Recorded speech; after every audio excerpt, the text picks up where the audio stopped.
করেন, আপনি যা বলেন আমি তাই শুনবো, আপনি যা বলেন। না বাইরে তারা বিষয় না পাগল।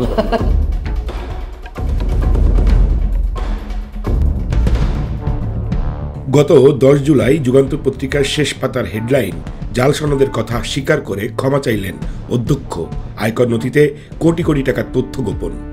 এই সংবাদ যাকে নিয়ে করা তিনি আনিসুর রহমান সোহাগ।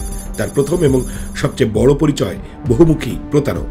দৈনিক মাতৃভূমির খবর নামে একটি আন্ডারগ্রাউন্ড জাতীয় পত্রিকার সম্পাদক এবং এভারোজ ইন্টারন্যাশনাল স্কুলের অধ্যক্ষ।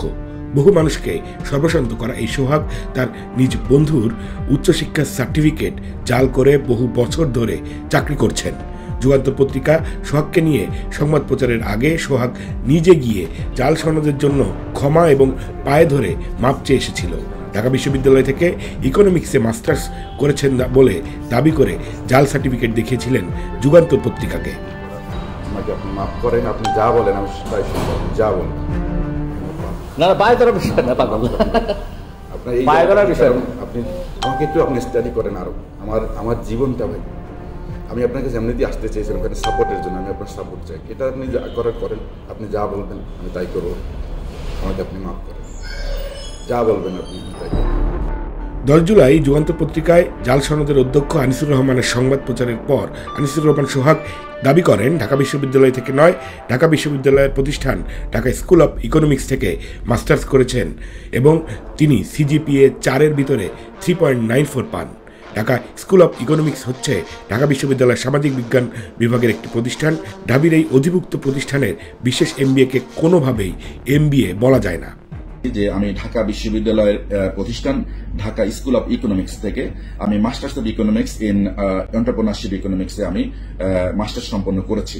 আমি একটু আমার সার্টিফিকেটের মেইন কপিটা দেখাতে চাচ্ছি এখানে, যেটা আমি পেয়েছি। এখানে স্পষ্ট অক্ষরে লেখা আছে masters of economics in entrepreneurship economics. গত মাসের 22 তারিখে এই আনিসুর রহমান সোহাগ আবার দাবি করেন তিনি আসলে ঢাকা বিশ্ববিদ্যালয়ে ইকোনমিক্স থেকে মাস্টার্স করেন। এবার তিনি সিজিপিএ 5-এর ভিতরে পেয়েছেন 3.94। এর আগে তিনি দাবি করেছিলেন সিজিপিএ 4-এর ভিতরে তিনি 3.94 পান। 3 দফায় 3 রকম দাবি করা আনিসুর রহমান সোহাগের বিবিএ এমবিএ সার্টিফিকেটও জাল।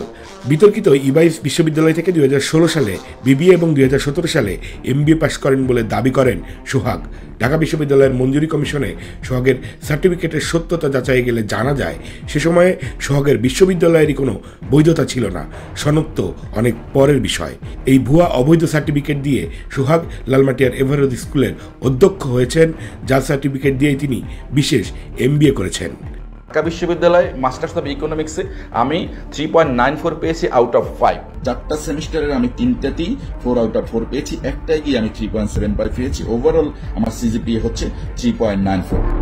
এদিকে ঢাকা বিশ্ববিদ্যালয় থেকে অর্থনীতিতে মাস্টার্স করার বিষয়ে খোঁজ নিতে গিয়ে জানা যায় ঢাকা বিশ্ববিদ্যালয়ের অঙ্গীভূত প্রতিষ্ঠান ঢাকা স্কুল অব ইকোনমিক্স থেকে বিশেষায়িত মাস্টার্স কোর্স সম্পন্ন করেছেন সোহাগ, অথচ ঢাকা বিশ্ববিদ্যালয় থেকে ইকোনমিক্সে মাস্টার্স করেছেন বলে প্রচার করেন সোহাগ।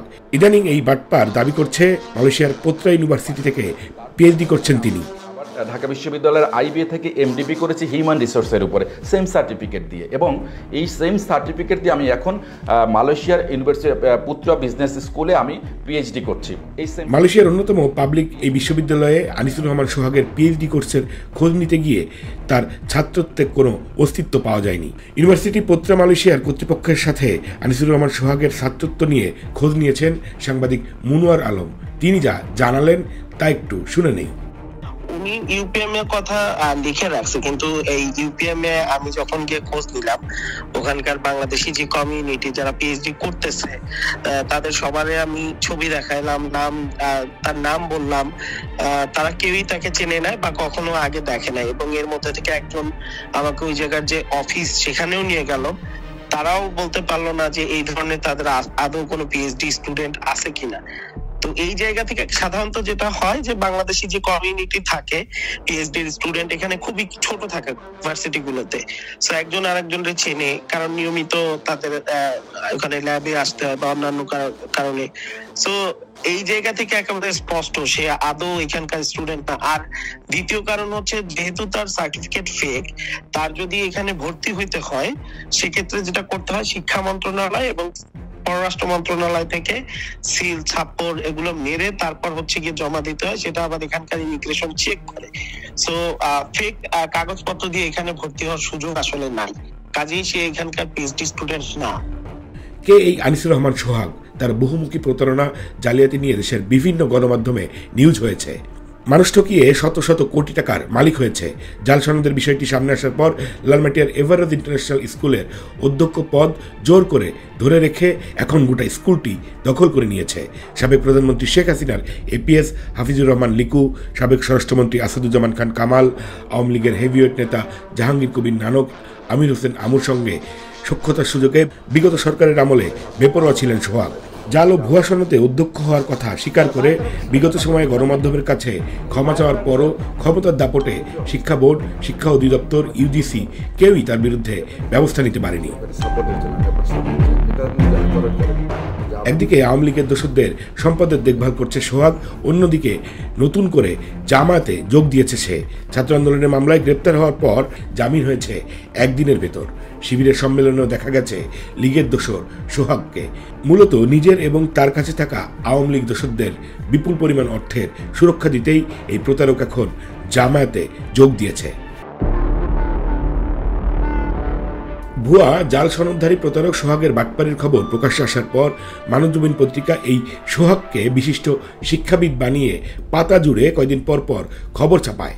চোখের সামনে দেখা সত্য প্রমাণে দলিল লাগে না। বহু মানুষকে ঠকিয়ে প্রতারণাকে শিল্পে পরিণত করা আনিসুর রহমান সোহাগের সব অপকর্ম ঢাকতে এখন জামাতের রাজনৈতিক সাইনবোর্ড ব্যবহার করা হচ্ছে। তাতে অবশ্য সোহাগের অতীত পাপ মোচন সম্ভব নয়। আনিসুর রহমান সোহাগের একটি আন্ডারগ্রাউন্ড জাতীয় দৈনিক পত্রিকা রয়েছে, যেটির নাম দৈনিক মাতৃভূমির খবর। সেখানেও আছে নানা বাটপাড়ি। সেসব থাকবে দ্বিতীয় পর্বে। না না, বাই করার বিষয় না, পাগল। আপনার এই বাই করার বিষয় আপনি আমাকে একটু আপনি স্টাডি করেন আরো। আমার জীবনটা ভাই, আমি আপনার কাছে এমনিতেই আসতে চেয়েছিলাম, সাপোর্টের জন্য আমি আপনার সাপোর্ট চাই, এটা আপনি যা করার